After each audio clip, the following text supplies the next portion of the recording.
Chapter 99. Warm words of a cold ghost beguile the lost child. In the dark night, Shalian's pupils instantly shrank to tiny dots. His voice quivered. "It's you." White no face. The hairs rose on Shalian's neck, and he leapt to his feet, groping for his sword. But there was nothing there, and only then did he remember that he pawned all of them. Even the branch he'd used as a weapon earlier had been broken. He was facing this creature without spiritual power or weapons. Years ago, when Shenla fell, White No-Face had quietly disappeared. Shalian had never bothered to search for him back then, and he never considered searching for him now. He only prayed that he would remain missing and never reappear. Who could have expected that this creature would find him so suddenly? The white-clothed figure approached languidly. Cold terror filled Shalian. He couldn't help but back away a couple of steps, but then he immediately shook himself out of it. He couldn't back away. Fleeing was futile anyway. "What do you want?" he cried sharply. White No-Face didn't answer. He just continued to approach with his hands clasped behind his back. Shalian was shaking from his fingers to his toes. Even the white puffs of air from his lips seemed to tremble. He forced himself to recall the jeering and indifference, and he forced himself to recall the jeering, the indifference, and the mocking laughter of the 30-some heavenly officials, and the sight of Mu-Ching turning his face away. With those images in his mind, he forgot his fear and shouted and struck out with a hand chop. However, before his strike landed, he was hit by a wave of excruciating pain. The creature had predicted Shalian's moves and was a step faster, flashing behind Shalian to kick him in the back of the knee. He was too fast. Shalian dropped heavily on his knees, and for the first time a terrifying thought entered his mind. This creature was moving faster than he could even think. The very next moment, Shalian felt something even more horrifying. A freezing hand, its fingers stretched wide, was gripping the top of his head. He started screaming. The creature easily pulled Shalian's entire body up by the head. With strength like that, Shalian had no doubt his fingers could easily crush his skull should he curl them inward, turning his head into a pulp of bloody flesh mashed between bone. He had no doubt that White No-Face planned to do exactly that. Shalian drew sharp, erratic breaths, thinking he was dead for sure, and squeezed his eyes shut. Yet unexpectedly, the creature seemed like he wasn't planning on exerting any more force, and instead he withdrew his murderous intent with a soft sigh. For a long time after that soft sound, the creature stayed perfectly still, surrounded by dead silence. Shalian reopened his eyes little by little. Ghost fires filled the air, dancing in wild joy. Each ball of flame was a spirit of the deceased cackling in uproarious laughter as they watched the show. However, most of the ghost fires did not dare to approach them. They appeared to have been cowed by something, but the ball of ghost fire, blazing abnormally brightly, was hanging above the two of them, using its flames to crash against the creature behind him again and again. It was impossible to tell exactly what it was trying to do, but for all the effect it was having, it might as well have been an insect fighting a tree. And then Shalian abruptly froze. White No-Face was hugging him. As Shalian tilted and fell to his knees in a slump, he had been captured by a pair of cold, powerful arms that pulled him into a lifeless embrace. At some point, White No-Face had sat down on the ground with him. "So sad, so sad," he murmured. "Your Highness, look at what they've done to you," he whispered softly as he stroked Shalian's head, his hands gentle and full of pity. It was like he was petting a wounded puppy or his own gravely ill child on the brink of death. The smiling half of the crying mask was hidden in the darkness. The moonlight revealed only the half that was crying, looking like genuine tears of grief shed for Shalian. Shalian remained stiff and curled on himself, moving no further. The man in white behind him raised his fingers to wipe the filthy mud from Shalian's face. He sensed a particular kind of loving compassion in the man's touch, like the embrace of a close friend or dear family member. It miraculously returned a bit of warmth to Shilian's shivering body. He never expected that this sinister creature would be the one to finally offer him compassion. Choked sobs escaped from the depths of Shilian's throat, and he trembled harder and harder. The ball of ghost fire flew near his heart, but didn't press close. It was like it wanted to warm him, but wasn't confident that it could help chase away the cold. White No-Faced helped wipe Shilian clean of mud. "Come to my side," he beckoned. Shilian's voice trembled. I... Instead of finishing his sentence, his hands flashed out and went straight for White No-Face's mask. His attack was successful and smacked the mask high in the air. Shilian leapt to his feet and flipped meters away, his earlier terror now completely absent. "Who would ever go by your side, you monster?" he raged in a dark voice. The ghastly, pale, smiling, crying mask fell to the ground, and the ghost fires in the air seemed shocked. They abruptly lost all semblance of order, dancing in a frenzy without pause, shrieking without a sound. White No-Face, on the other hand, covered his face and started chuckling softly. The laugh made Shilian's hair stand on end. "What are you laughing about?" White No-Face humphed softly. "You will come to my side one day," he stated with certainty. Shilian didn't understand what he meant and said in disbelief, "What even is your side? You destroyed Shenle, but you still want me to go to you. Are you crazy? I think you're insane." Shilian had never learned to cuss. Even in extreme rage, only those mild denouncements burst out of him. But if he had, he would have used the world's most vicious, most vengeful words to curse that creature. White No-Face laughed out loud, and he held his head high as he covered his unmasked face with his hand. "You will come. No one in the world will ever truly understand you, and no one will stay by your side forever, except me." Shilian was frightened, but he still tried to argue. "Get out of here. Enough of your self-righteous nonsense. That isn't true just because you say so." One ball of ghost fire flew to his side and moved up and down like it was nodding in agreement. However, Shilian was surrounded by wicked wisps just like it, so Shilian didn't notice that particular one. Is there someone?" White No-Face asked amiably. "Maybe there were people like that in your past, but do you really think they'll be with you much longer?" "What do you mean? What are you hinting at?" Shilian demanded. White No-Face didn't answer. He only sneered and turned around like he was about to drift away. "I will wait for you here, Your Highness," he said softly, as if Shilian would let him go so easily. "Wait, don't go! What did you do to them? Did you do something to my parents in Fengshan?" He chased after the white-clothed man, reaching out and grabbing him, yet unexpectedly the man snatched a ball of ghost fire with a light sweep of his sleeve. The motion wasn't intended as an attack, but Shilian sensed a horrifying force coming at him, and he was thrown high in the air, landing hard by slamming against a tree. With a loud crack, the giant thick-trunked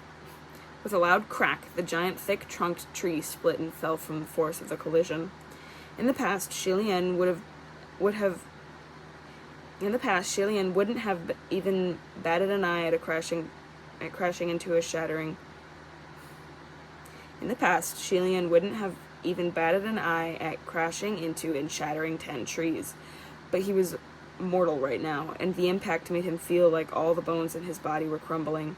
He fell heavily on the ground and lost consciousness. The final moment before his eyes closed, Shilian saw the white-clothed figure's hand, a ball of ghost fire blazing in his palm. White No-Face chuckled. "Spirit, tell me, what is your name?" "How very interesting." When Shilian regained consciousness, everything was gone. His chest and mouth were steeped in thick, astringent tang of blood. His head spun for a good while before he suddenly jolted and attempted to crawl to his feet. "Father! Mother! Fengshan!" he muttered. He had remembered everything that had happened before he passed out and didn't dare waste a single second. He ran frantically for dozens of kilometers until he finally made it back to their hideout in the deep of the night, 20-some days after he had left with a satchel on his back. Shilian was torn with panic and anxiety the entire way. scared that White No-Face had already murdered his family and friend. He slammed the door open the moment he arrived at the dilapidated cottage. "Father, Mother, Fengshin," he blurted before even catching his breath. Thank goodness. The house didn't look as wrecked as he had dreaded. There was nothing out of place either. It still looked exactly the same as when he had left. Shilian had been frantically running for a long distance with a battered body. His throat was so dry that he thought it might start smoking. He relaxed a little, then swallowed and continued deeper into the house. "Fengshin, where are you guys?" He pushed the door open and his voice died in his throat. Fengshin was inside, and when he saw Shilian had returned, he exclaimed in amazement, "Your Highness, why are you back?" However, Shilian wasn't looking at him. He was staring intently at the one facing Fengshin. A black-clad man stood there. It was Muching. Muching turned his head and saw Shilian. He pressed his lips together, looking grim. Fengshin went around him and came over to greet Shilian. "Did you go train? How was it? I thought you'd be gone for several months at least. Did you come back so soon because you made good progress?" Shilian stared at Muching. "Where are father and mother?" "Sleeping in their room. They've already gone to bed," Fengshin said. "Why are your clothes so dirty? What's with the cuts on your face? Who'd you fight?" Shilian didn't answer. Only when he heard his parents were fine did he completely relax. And he turned to Muching. "Why are you here?" Muching didn't speak, so Fengshin replied on his behalf. "He came to deliver some stuff." "What stuff?" Shilian questioned. Muching raised his head slightly and pointed to the side, where there were several large clean sacks that probably contained rice or grain. Seeing Shilian so quiet, Muching said softly, "I heard you needed medicine. I'll think of a way to get some later." "Sounds good," Fengshin said. "I'll give my thanks then. We do need all that stuff right now. Heavenly officials can't give mortals private gifts, so you be careful too." Then he shuffled over to Shilian's side and whispered, I'm pretty surprised that he actually came back to help. I'm the only one who judged him wrong in any case." "Don't need it," Shilian interrupted. Muching's expression turned ashen for a moment, and he clenched his fists. Fengshin was puzzled. "What don't we need?" "I don't need your help," Shilian said, each word slowly and clearly. "I also don't want any of your stuff. Please leave." When he heard those words, "please leave," Muching's face got even more glum. Now Fengshin noticed that something was wrong. Just what is going on? Muching bowed his head. "I'm sorry." They'd known Muching for some years, but this was the first time they'd ever heard him say those words. It was also his first genuine apology, but there was no more room in Shilian's mind for surprise. "Please leave." With that, he lost his temper and started throwing the sacks at Muching. White rice spilled across the ground and made a mess of Muching. Nonetheless, the black-clad man only raised one arm to block and held back from making any further moves. Startled, Fengshin held Shilian down. "Your Highness, what's going on? What did he do? Didn't you leave to cultivate? What happened out there?" As he was held down, Shilian said with red eyes, "Why don't you ask him? I did go to train, but why don't you ask him why I've returned?" Their argument was too noisy, and the queen startled awake in her room. She emerged after pulling on an outer robe. "My son, you've returned. What happened to you?" "Nothing," Fengshin quickly assured her. "Your Majesty, please go back inside." He forcefully pushed her into her room and closed the door, then he demanded, "What did you do, Muching? What did you do? Muching, what did you do? Your Highness, did the cuts on your face come from him?" Shilian's breathing was growing increasingly frantic and erratic, and he couldn't utter a single word. "It wasn't me," Muching exclaimed. "I didn't hit His Highness. I only asked him to leave. Other than that, I didn't say anything harsh, and I didn't move against him. They were determined to take over the spiritual land, and it would have kept escalating if you didn't leave. You..." With those few words, Fengshin got the gist of what had transpired. His eyes widened, and he pointed at Muching, unable to speak. A moment later, he bent down and grabbed a sack, then flung it at Muching. "Get out!" he roared. "Get out! Get out! Get out!" Muching was once again hit in the face by a sack of rice he had brought, and backed 2 steps away. All 3 of them were panting harshly. I was wondering why you'd suddenly had a change of heart, Fangshan cried. I can't fucking believe this, holy shit. Don't let me see you ever again. Yes, I was wrong, I admit it, I apologize, Muqing exclaimed with a cracked voice. But I wanted to solve our current problems before considering anything else. Your parents and my mother, the three of us, who knows how long we would have had to struggle in the quagmire. But I thought that if I went back first, maybe we'd still have a chance. All fucking bullshit. Even with your bullshit. And enough with your bullshit, Fangshan cussed. No one wants to hear your excuses. Get out, get out, get out, get out, get out, get out, get out. Muqing tried again. If you put yourself in my shoes, Fangshan cut him off. I told you I've had enough of your bullshit. I'm not listening. I just know that even in your shoes, I wouldn't have done what you did. No need to put myself in your shoes because you're nothing more than a traitor. Muqing looked angry now, and he took a step forward. When His Highness was in a tight spot, wasn't he forced to commit robbery? So why can't you accept hardship as an excuse when it comes to me? Fangshan sputtered. Huh? Robbery? Who committed robbery? His Highness robbed someone? What the crap are you fucking saying? Shilian stopped breathing. Watching Fangshan's rage gradually turn to shock, Muqing finally realized something wasn't right, and he hesitantly turned to Shilian. You didn't... It had never occurred to him that Shilian hadn't told Fangshan about what happened. Ah! Shilian went mad and grabbed a random object to chase Muqing away. Muqing realized that he seriously screwed up and didn't dare to speak even after Shilian hit him multiple times. Yet when he looked back, the thing Shilian was using to chase him out the door was a broom. His face instantly darkened. Do you have to taunt me like this? Get out of here! Shilian cried brokenly. Sharp gales blew from the force of Shilian's punch.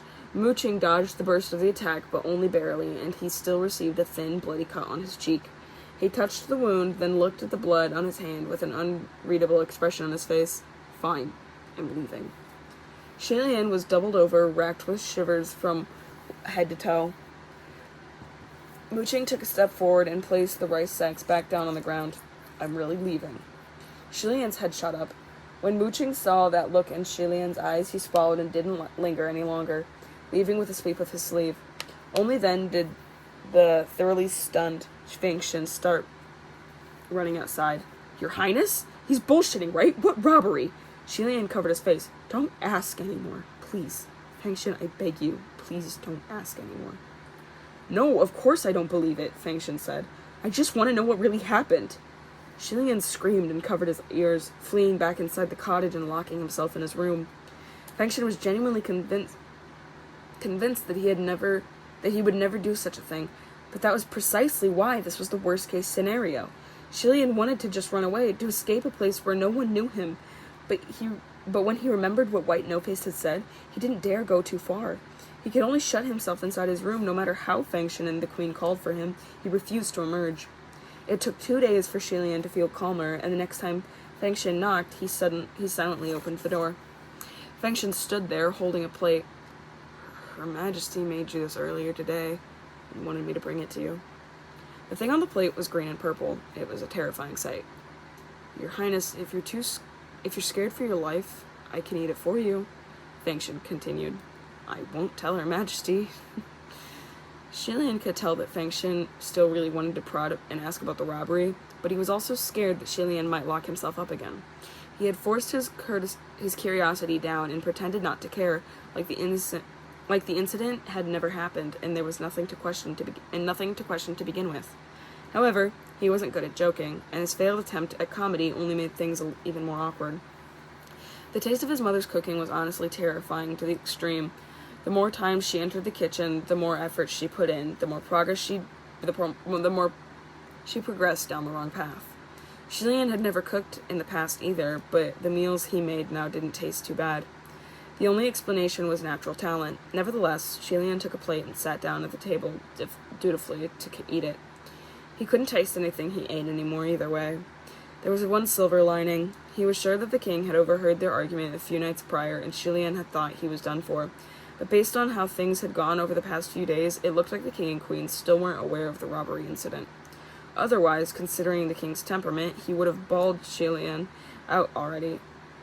He would have bawled Shilian out already. He knew Fengshen would never tell them about it, so Shilian could relax for now. As he was thinking, Fengshen abruptly rose to his feet, and Shilian snapped out of it. "What are you doing?" Fengshen grabbed his bowl. "It's time for me to go busking." Shilian stood up too. "I'll go with you." After a moment of hesitation, Fengshen said, "Nah, you just rest a bit more." Although Fengshen didn't ask any more questions, Shilian still felt miserable all over. Now that Fengshen had heard what he'd done, he kept feeling like something between them had changed, and that they could never return to the way they had once been. Every word and look that Fengshen gave him seemed on a different meaning, worthy of deeper interpretation. Shilian shook his head and sighed. "I'll be honest with you. I don't have the mind to cultivate right now." Fengshen had more or less expected this, and he bowed his head, not knowing what to say. "Since that's the case, instead of rotting inside the house, I might as well go busk too," Shilian continued. "That way I can earn us some money, so at least I'm not..." At least he wouldn't be invalid, he meant to say. Yet for some reason, he couldn't bring himself to speak the word. Perhaps it was because he already felt like an invalid, so he didn't dare say it so casually. Fengshen was still a little worried. "I'll be fine on my own too. Your Highness, you've only had one meal over the past 2 days, so won't you rest for a while longer?" The more he insisted, the more anxious Shilian was to prove himself, and he turned to look into the mirror. "It's fine, I'll clean myself up," and he planned to tidy himself up so he wouldn't at least look like a disheveled, crazy beggar. When he looked in the mirror, a horrifying image was reflecting back. The him in the mirror didn't have a face. That was because the reflection was wearing a half-crying, half-smiling mask. Shilian screamed, and Fengshen jumped in surprise. "What? What is it?" Shilian pointed to the mirror, his face pale. "Him! My... Fengshen followed his pointed finger and looked in the mirror. A moment later, he turned and looked at Shilian again, bewildered. "What's with you?" Shilian was terrified to the marrow. He gripped Fengshen hard, only squeezing out a few words before, with great difficulty, My face! Don't you see it? The thing on my face!" Fengshen stared at him and sighed. Shilian was still confused why he hadn't reacted when Fengshen said, "Your Highness, have you finally noticed the cuts on your face?" It was like Shilian had been plunged into an icy cellar. Why? How could this be? How could Fengshen say that? Did this mean that Fengshen couldn't see the mask on his face in the mirror? "You don't see it? There's something on my face!" Shilian blurted. Fengshen was puzzled. "What thing? What do you mean? I don't see anything." Shilian looked at the mirror again. "That's impossible. When he looked again, the mask on the reflection's face had disappeared. Only his own panicked expression looked back at him. There were bruises and crisscross cuts all over his face. He looked beside himself with fear and wretched to the extreme, like a laborer who had been beaten to a pulp by their landlord. Shilian was stunned in spite of himself and prodded the side of his cheek as he wondered, "Is this me?" Just then, he heard Fengshen speak. "Your Highness, are you a bit overtired, perhaps? Or are you just exhausted from being angry at that stinking bastard? Listen to me. Don't go out for the next few days. Just take it easy." Shilian finally snapped out of it and saw Fengshen was about to leave, his bow slung on his back and a stool dangling from his hand. "No!" Shilian exclaimed hastily. Fengshen pushed the door open and looked back. "Is there something else?" Although the words almost made it to his lips, Shilian forcefully swallowed them, because a strange thought had appeared in his mind. Their life was already very difficult. If he told Fengshen that White No-Face could come back to harass them, what would he do? Fengshen had also been traumatized by White No-Face. Would he distance himself from Shilian and leave like mooching? While Shilian's imagination ran wild, Fengshen left. Shilian snapped back to reality at the sound of the door closing, but he could only shrink back into bed and wrap himself in blankets to take another nap. Suddenly, he smelled something foul. Shilian crawled upright. At first he thought it was the queen cooking again, or that some rat had died in a corner, and he got up to check. He looked everywhere, but eventually he discovered that the source of the foul smell was actually himself. Only then did Shilian remember that it had been over 2 weeks since he had last washed up or changed clothes. Of course he smelled. Shilian held his breath, a wave of self-hatred crashing through him, just thinking about how his parents and Fengshen surely must have noticed but hadn't bothered to tell him made him feel another wave of mortification. He sneakily opened the door and looked around. Seeing that there was no one outside, he found himself a set of fresh clothing and got to work heating some water for a bath. After much struggle, he finally lowered himself into the bathtub. He sank beneath the water surface and held his breath until he was drowning, only resurfacing when he felt like he was going to pass out.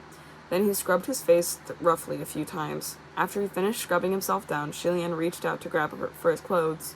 He shook out the robes absent-mindedly, and was about to get out of the water and put them on when he suddenly noticed something wrong. These weren't his clothes. This was White No-Face's ghastly white funeral garb, expensive sleeves and all. In an instant, Shilian felt the hot water he was soaking in turn to an icy pond. His hair stood on end and he cried out in dismay. Who did this? Who had swapped out the clothes in secret while he wasn't paying attention? He jumped out, still wet and dripping, and knocked the bathtub over with a loud splash. The entire cottage was flooded in an instant with bath water, startling the king and queen in the next room. The queen supported the king as they walked out to sea, only to find Shilian sprawled naked on the flooded floor. In her shock, the queen came rushing forward to hug him. My son, what happened to you? Shilian was wet and dripping, his hair strewn around him. He looked up and hugged her back. Mom, a ghost came here. There's a ghost. Oh, wait. Mom, a ghost. There's a ghost. There's a ghost clinging to me. He follows me everywhere. He looked no different from someone who had lost his mind, and the queen couldn't take it anymore. She wept in anguish and held her son. The king also watched Shilian in shock. Although he was a man of only 40-some years of age, he now looked like he was over 60. The frigid air of winter jolted Shilian, and he pointed. The clothes, look at the clothes! But when he looked at the clothes again, he didn't see the funeral garb at all. Those were just his normal white cultivation robes. Rage seized Shilian. He slammed his fists against the wooden tub. Just what do you want? He roared. Why are you toying with me? The queen forced back her tears and hugged him again. My son, don't be angry. Just put on some clothes at first. Put them on. Don't catch a cold. That day, Fengshen came back very late. Exhaustion was written on his face, much more than usual. Shilian had been waiting for him for a long time. And he said impatiently, Fengshen, I have something very important to tell you. White No-Face was too strange and too powerful as a creature. Even if Shilian had told Fengshen about him, any warnings made ahead of time probably would be pointless. Nevertheless, after much thinking, Shilian still believed he shouldn't keep something like this a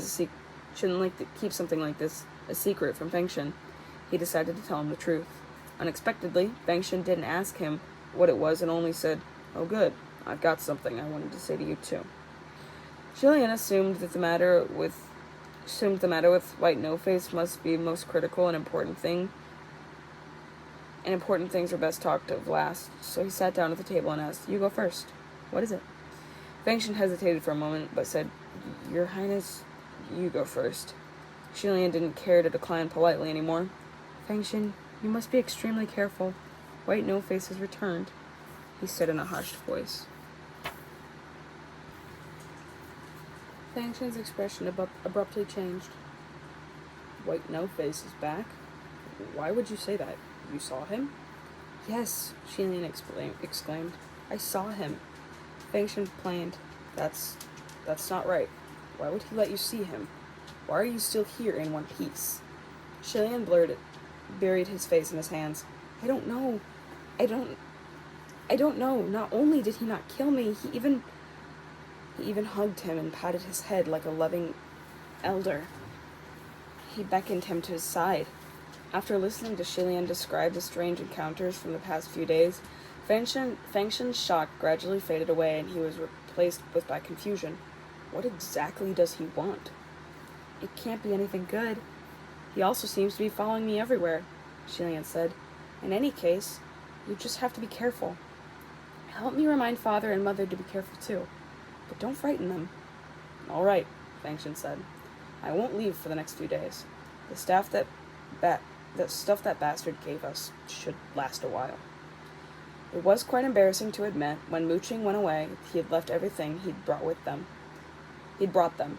Although Shilian had lost control of himself, flung the provisions in Mooching's face, and declared that he didn't need this stuff nor his help, it still picked up everything in defeat once they'd calmed down. Shilian sighed and nodded. Then he said, "Oh yes, what was it that you wanted to say to me?"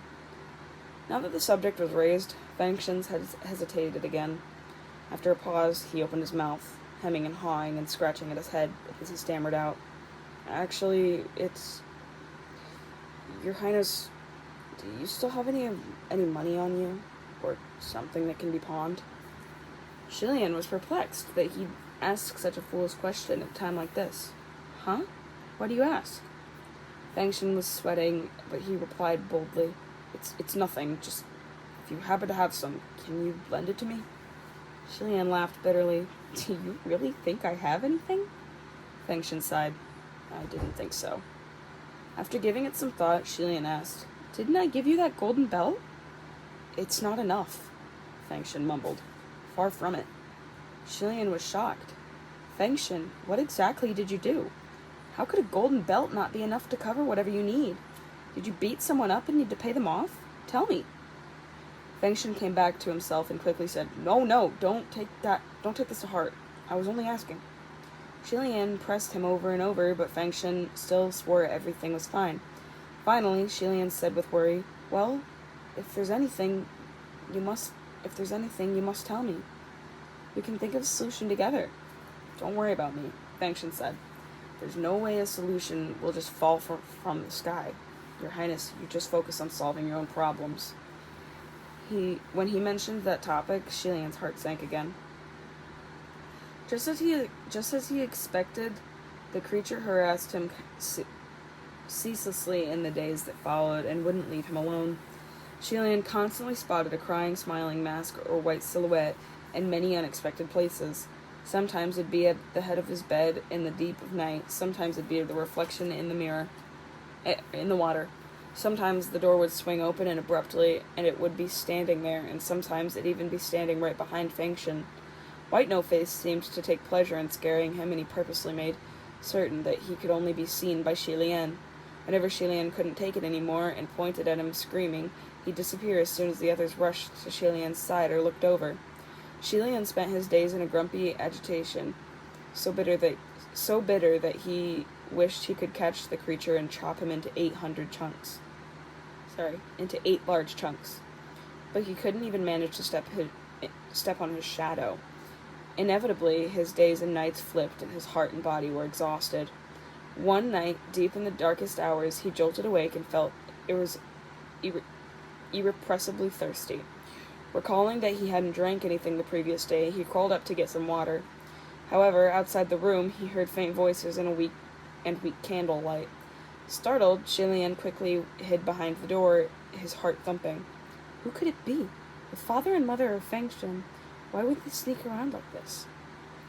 But as it turned out, the ones sneaking around were really were his father, mother, and Fangshan.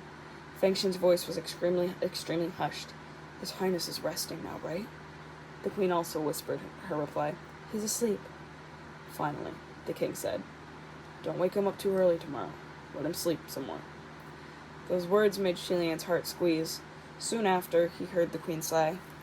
If this keeps up, how will my son ever get better? Shilian could feel something amiss with those words, and Fangshan replied in a quiet voice, He's only like this because he's exhausted. Too much has happened lately. Will your Majesty also keep a close eye on him? Please let me know as soon as possible if anything not right with His Highness. But don't tell him you did. Also, avoid saying anything that might provoke him. Shilian stayed in his eavesdropping spot, his mind going blank as he listened. Waves of blood rushed to his brain. What did this mean? What did they mean? I'm not crazy. I didn't lie. I was telling the truth, he screamed internally. Shillian slammed the door open, startling the trio inside the room. Fengshen rose to his feet. Your Highness, why aren't you asleep? Shillian lashed out, shouting into his face. You don't believe me? Fengshen was taken aback. Of course I believe you. Shillian cut him off. Then what did you mean just now?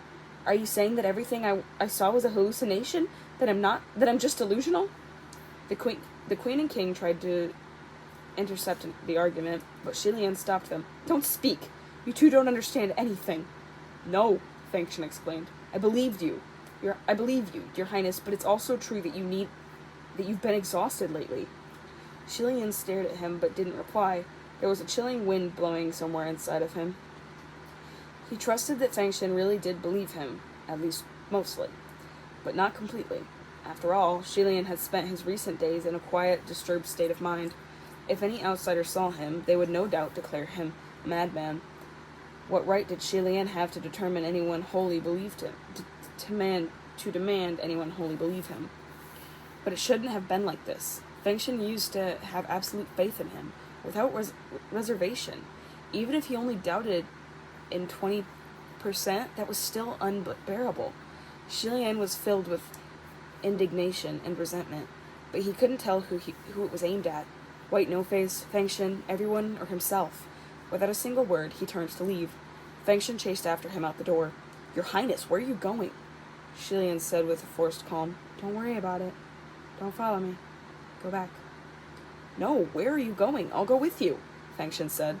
Having made up his mind, Shillian suddenly took off in a mad run. Fengshen wasn't as fast as him, and soon he left far behind. He could only shout after him. The queen and king both came outside and started shouting after him too, but Shillian pretended not to hear and ran faster and faster.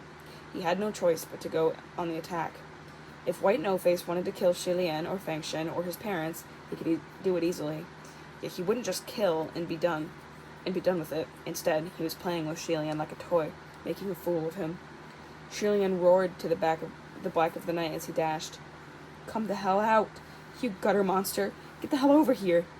White No-Face was coming for him specifically, so he believed that the creature would surely be following him. But even after Shillian cursed to hell and back with his insufficient vocabulary, none of the usual sneers drifted from unexpected shadowy corners, nor did anyone appear languidly behind his back to place their hand on his unsuspecting head. Shillian ran madly for kilometers before he finally exhausted his strength. He doubled over, hands on his knees to support himself as he panted harshly. His chest and throat were flooded with a metallic taste. A long while later, he abruptly straightened up and continued forward, muttering under his breath as he went. So, you want to drag this out? Fine. We'll drag this out slowly. He walked alone for who knew how long, through the wind. He walked alone for who knew how long, through the wind hills, old woods, and deep mountains. Fog gradually rolled in and thickened. All around Shillian were old trees sunken in the darkness, flashing their claws. The trees leaned forward and bent at such extreme angles that it seemed like they were bowing, inviting him to step into a forbidden land of no return. Shillian could tell that whatever was ahead wasn't anything good, but also that it was unavoidable. He needed to put an end to this, and he had to come here sooner or later. Thus he continued forward with a grim determination. As he walked, something faint and shimmering emerged from within the white fog ahead. It was like a glowing wall. Shillian had never seen anything like it and furrowed his brow slightly, coming to a stop. As for that wall, it was slowly moving forward towards him. Shillian tensed in alarm and snapped a branch off a nearby tree, gripping it at the ready. Only when the wall was less than 2 meters away did he realize, in bewilderment, that it wasn't a wall at all. It was countless ghost fires. There were so many of them that from afar it looked like a blazing wall or a giant net. While the ghost fires were strange, they didn't show any murderous intent. They simply drifted towards him silently, blocking him from continuing onward. Shilian tried going around them, but the ghost fires immediately changed directions and continued to block him. Shilian heard many voices, all talking at the same time. Don't go there. Don't go. There are bad things ahead. Turn around and don't continue onward. The voices were stoic and densely layered, washing over him like a tide, giving Shilian chills. He found himself surrounded in the sea of ghost fire. Shilian noticed a ball of flame that was especially bright and especially silent. A ghost fire didn't have eyes, but Shilian looked at this one. But when Shilian looked at this one, he could almost sense its burning gaze staring back at him. It seemed this particular ghost fire was the strongest of those present. All of the ghost fires were only following it. Move, Shilian said coldly. The ghost fire didn't move. Why are you blocking the way? Shilian demanded. The ghost fire didn't answer. All the other small ghost fires simply repeated, "Don't go there," over and over again. Shilian didn't want to bother with all this, so he struck out with a hand. He didn't disperse their souls. He didn't disperse their souls. The strike was only meant to break apart the formation of the ghosts blocking him, like waving away a band of fireflies or a school of little goldfish. Shilian quickly pressed through them, dry branches and broken leaves cracking under his feet. Yet when he looked back, the ghost fires were swiftly catching up to him, poised to form another wall. Don't follow me, Shilian warned. The bright, hottest ghost fire was leading at the very front and did not heed his words. Shilian raised his hand like he was going to strike again. Keep following me and I might just disperse your souls, he warned fiercely. With a threat like that, many of the ghost fires were frightened, fluttering and shriveling away. However, the leading ghost fire only faltered for a moment in mid-air before it continued to trail him. No more than 5 paces behind, it seemed to be telling Shilian, "It doesn't matter if you disperse me." Or perhaps it knew that Shilian wouldn't really do it. A sudden, inexplicable anger filled Shilian. In the past, what little minion would have dared to continue to harass him if he shouted at them. They would have disappeared in a flash with their tail between their legs. Now, not only did people step all over him whenever they liked, even this tiny ball of ghost fire wouldn't obey him and took his threats as nothing. Shilian's eyes reddened from anger. Even a little ghost like you is like this? You're all like this. Everyone is like this, he mumbled. It was a little funny to be so enraged by something so small, yet Shilian was genuinely filled with a furious indignation. Unexpectedly, after his grumbling, the ball of ghost fire seemed to understand his anger and anguish, and it stopped in midair.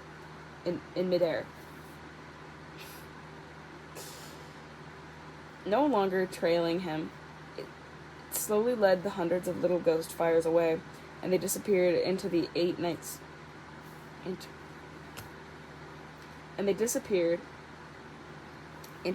soon after. Shilian exhaled, turned around, and continued onward. After walking for 700 or 800 paces more, he could faintly see the eaves of a building within the bellowing fog ahead. It appeared to be an old temple of the deep mountains. When Shilian approached it looked closer, his eyes widened slightly.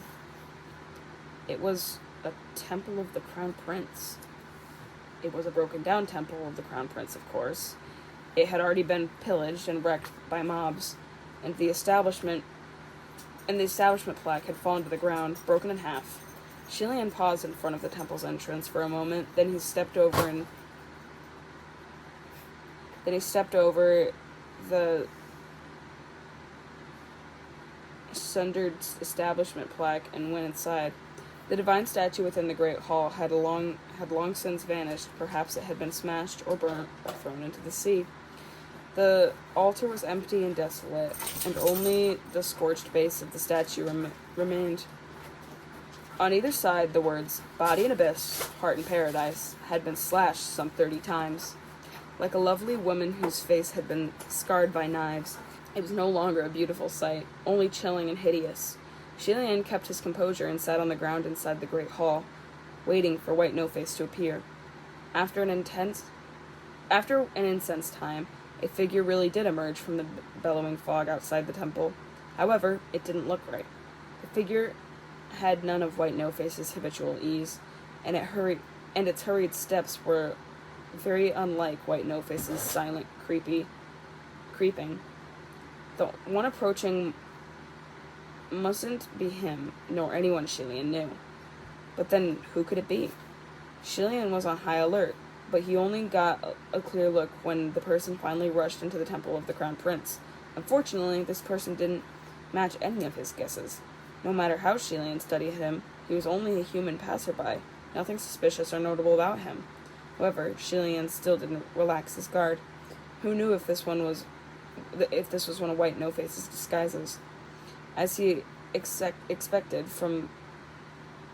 be expected from two people who suddenly ran into each other instead of a broken-down temple out in the wild, Shilian was cautious of the man, and the man was similarly cautious of Shilian. A moment passed, and then the man finally ventured to ask, Daozhong, do you know what this place is? Shilian knitted his brow slightly and looked up. You don't know what this place is? Then how did you get here? I got lost, the man said. I've only walked around and around, but I can't seem to get out of this forest. Shilian knew that this man hadn't gotten lost at all. If he really wasn't White No-Face in disguise, then he had most likely been lured in by something. Stop walking around. You won't be able to get out that way, Shilian said. Huh? What do you mean? But Shilian didn't respond further, just continued to meditate. If this man had been lured in by White No-Face, panicking would be pointless. There would be no leaving if he didn't want to let him go. So it'd be better for Shilian to wait patiently and see what he planned on doing. The man was tired of running around, so he sat on the side of the room to rest. The two of them now at peace with each other, it wasn't long before another figure emerged from the fog and entered the temple. Another confused traveler. Seeing that there were people inside, he quickly approached them. Hey, pal, can I ask what this place is? The two travelers started chatting, and a premonition started growing in Shilian's mind. It wasn't over. More would come. Sure enough, dozens of people arrived at the temple of the Crown Prince within a span of 2 hours, one after the other. They were all kinds, men, women, seniors, children, some by themselves and some in groups of 3 or 4, some whole families, and most of them had come here after getting lost. The reason for their getting lost were numerous and bizarre. Some had even been strolling down a city street and had inexplicably found themselves lost in a forest. It was completely incredible. Shilian even noticed that one was the street performer who had been adamant about competing against him in boulder shattering. He didn't look very well. It seemed the competition had injured him badly. The two of them spotted each other but didn't say a word, only nodded in acknowledgement. It was easy to see that these were all ordinary people, and they had all been intentionally brought into the deep mountains by White No-Face. The alarm in Shilian's head was sounding louder and louder, but still he didn't move. He dug out a cold steamed bun from his sleeve and bit into it forcefully, chewed forcefully, and then swallowed forcefully. He had to conserve all his energy to face the great battle that was likely coming. 4 hours later, this temple of the Crown Prince was full and bursting with lost people. Shilian continued silently and determined. Counted silently and determined. There were about 100 in total. Not a single one would be able to leave these woods. With crowds came bustling noise, and everyone started chatting. Did you also randomly end up here? This reeks of evil. Why don't we all try to find a way out again? Let's go. I refuse to believe that there's not a single one of us that will be able to find a way. Shilian was sitting in the corner and looked up abruptly. It won't matter how far you walk. There's no exit. The crowd looked at him. How come? Because you were led here by a monster. You're his toys, so why would he let you go so easily? Shilian said bitterly. Silence descended upon the room. Within the crowd, some thought he was an alarmist. Some thought he was deliberately being cryptic, and some thought he shouldn't be underestimated. One of them stood up and asked Shilian, "Who are you? What makes you say that?" "I think he was the first one here. He was already sitting there when I came here." "Weird." "Yeah, and his face is covered too." "Do you have any proof?" one asked. "There is no proof. Believe it if you will," Shilian said eventually. "The monster certainly didn't lure you here to invite you all in for a meal. I don't think I need to tell you to be a little more careful." After he spoke out, before anyone could respond, the sound of frantic footsteps came from a far distance. Everyone instantly perked up. "Another one's coming." There was some who wanted to go outside and check it out, but just as they crossed the temple threshold, they harshly slipped back inside. This was because the running noise was accompanied by waves of crazed screaming. The screaming voice didn't sound human at all. Everyone's faces dropped and they backed further into the temple. What the heck? Who could that be? If it's not some beast, is it? As the figure within the bellowing fog swiftly approached the temple, Shilian narrowed his eyes. No, it's a person. Except the person was running in their direction and howling deafeningly at the same time, his hands covering his face. Seeing that he would make it to the temple at any second, Shilian squeezed through the crowd and stood in the front to see what was happening. It was as if the man had no eyes. He crashed straight into the tree at the entrance of the temple of the Crown Prince. Bang! He bounced back a good 3 meters, then fell on the ground unconscious. The crowd was shocked. Still crammed inside the temple, they all stretched their necks out to gawk. What happened to this man? They wondered apprehensively. Some, like the street performer, were gutsier and declared that they were going to examine him. "Don't go near him," Shilian immediately called out. Those people jumped at his severe tone. "Then what do we do? Just let him lie there?" "I will go take a look," Shilian said. "Then you be careful, okay?" the crowd said. Shilian nodded and approached the tree slowly, then crouched next to the man. He was about to move his hand to cover the man's face when he suddenly jumped and let out 2 shrieks. Yes, 2 shrieks at once. 2 sounds happened at the same time. One came from his mouth, and the other came from his face. Another face on the man's face. Human face disease. Goosebumps instantly raised on Shilian's skin, and his pupils shrank. The crowd within the temple was frozen watching this horrifying scene. After the man sprung up, he dropped his hands and began to charge over to where the people were. But thankfully, Shilian had quick reflexes and struck. The human face disease victim was instantly sent flying dozens of meters away by a slap. Shilian then hesitantly backed away to shield the entrance of the temple, while exclamations of panic and shock sounded from the crowd behind him. "I thought the disease appeared in the imperial capital. Only appeared in the imperial capital. So many people died. But wasn't the plague extinguished? It's not real. It can't be real. Is that really a face on his face?" The horror only increased in the next moment when more wailing echoes from all around. Over 10 wobbling figures were approaching the temple. They didn't need to look closer to know they were all human face disease. They all had human face disease. "Everyone run! Spread out! Don't let them come close!" someone yelled. But Shilian shouted, "Don't spread out! Who knows how many more of them are in the woods? If there are others out there, it'll all be over." "Then what do we do?" "We can't stay here like sitting ducks. Isn't that just waiting for death to come to me?" The branch Shilian had broken off en route was hanging on his waist, and he gripped it to wield like a sword. "Don't worry, they won't come here. I get to decide whether they can approach." In this domain, his domain, the temple of the Crown Prince. Not waiting for any further questions, Shilian leapt out. With a few swings of the branch, all the human face disease victims fell to the ground in an instant. Committing word to Committing word to action wasn't hard for Shelian at all, and sure enough, none of the distinguished wretches could get close. The crowd within the temple watched, puncturing the scene with harsh, gasping breaths, growing more and more shaken as the fight went on. When they saw that Shelian had triumphed, they all cheered and hollered thanks to the heavens. At some point, ghost fires had come drifting on the night air from within the woods, and now they were dancing madly everywhere. Shelian couldn't tell if they were helping drive away the disfigured wretches, but in any case, he didn't think they were trying to obstruct him.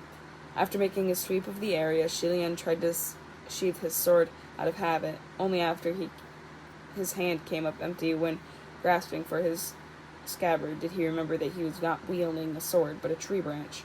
He kind of felt awkward for a moment. Suddenly, he spotted a white-clad figure not far away, waving and beckoning him. Shelian's blood was still boiling from the fight, and he instantly gave chase.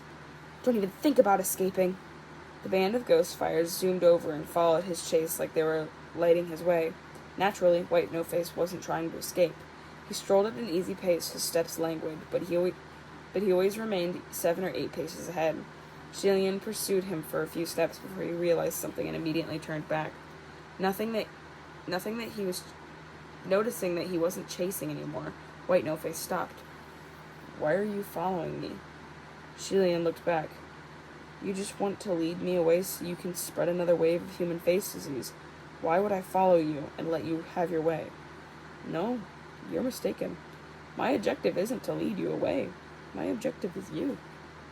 Although his expression was concealed by the crying, smiling mask, for some reason, Shelian could sense that he was smiling. Luring Shelian away truly made no sense. If White No-Face wanted to spread human face disease again, he could have done so anywhere else in the world, and Shelian wouldn't have been able to stop him.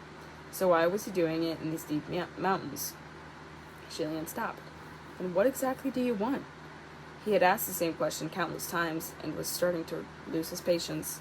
"I've already told you. I want you to come to my side," White No-Face replied. Shelian wielded his tree branch and pointed it at him. While it was not threatening whatsoever, even a little funny, it was nonetheless the only weapon he had on hand. Thank goodness, a particular bright ball of ghost fire landed on the top of the branch and helped add some battle aura. "Why do you want me to by your side? To take your life?" Shelian demanded sharply. White No-Face only chuckled softly. "Your Highness, you're a beautiful block of jade," he said warmly. "Allow me to guide and educate you." Shelian could not immediately formulate a response, feeling both incredulous and furious. He couldn't help but click his tongue. "You educate me? My master is the state preceptor of Shenla. What the heck are you? Where did you come from, you monster?" White No-Face extended a finger and waggled it. "You're mistaken again, Your Highness. Perhaps it would be better to say that I am the only one worthy to educate you." "Your master? The state preceptor of Shenla?" His voice turned strangely arrogant and condescending. That thing isn't worth mentioning in my presence. Only, on the contrary, you've been absorbing my lessons very well." "What did you teach me?" Shelian spat angrily. "What the heck are you talking about? I don't understand at all." White No-Face snorted a laugh. "The first thing I taught you is that you're powerless in the face of many things in this world." At his words, countless chaotic images and voices flashed through Shelian's mind. He gritted his teeth and lunged with his sword, but White No-Face easily evaded. The second thing. He seized Shelian, making him lose his balance and almost trip. Shelian felt a hand stroke the top of his head. "Do you want to save the common people?" "They don't need you to save them. They aren't worthy." Shelian's movement faltered for a moment, but he slapped that hand away before turning and stabbing again. White No-Face snapped the branch in his hand and dodged behind Shelian quickly, placing 2 ice-cold fingers on a fatal point on the back of his head. Shelian was sure his brain was going to be pierced any moment by those prodding fingers. He froze in place. From behind him, White No-Face spoke again. "If you don't come by my side, you will never then you will never win against me, and I will always defeat you." Shilian panted and said darkly, "Come at me any time." He paused for a moment, then kept speaking, saying each word slowly and clearly. "I can't win. But that's only for now. You can defeat me countless times, but you can't kill me. And as long as you can't kill me, I will surely defeat you one day." When the ghost fire heard his words, it blazed even more ferociously, like it was going to brighten the entire sky. Behind him, White No-Face was silent for a moment, then he said, "I can't kill you?" Shilian held his breath and didn't speak. In truth, he didn't fully know what the undying body Junwoo had granted him could handle. If White No-Face really did pierce his skull in a moment of fury, would he still survive? White No-Face continued, his tone even. "Indeed, I can't kill you. I won't kill you either. But don't be too confident now. I hope you don't have any regrets about this later." Regret? What would he regret? Shilian hadn't yet figured it out, and had chopped his neck violently. He instantly sank into darkness. Within that darkness, there was a light and warmth, some distance ahead. Shilian moved towards the light and regained consciousness little by little. He opened his eyes slowly. The first thing he saw was a ball of ghost fire floating above him. It seemed that the little ghost fire was the source of the light and warmth he had felt while unconscious. Seeing that he was awake, the ghost fire immediately pressed close to Shilian, then quickly decided that getting too close wasn't acceptable and backed off a little. Shilian couldn't help but consider this ball of ghost fire exceptional. If he remembered correctly, it was the same one who had created a formation to block his path through the woods. He wanted to reach out and poke it, yet when he tried, for some reason, his hand didn't move at all. Shilian was perplexed and instantly snapped out of his reverie. He dropped his head to look quickly, discovered why he couldn't move his head. His arms and legs were bound. He was firmly tied down on an altar atop the scorched base of a missing statue. There were many people squeezed around the altar, and hundreds of round, unblinking eyes were staring at him. And that is the end of chapter 99.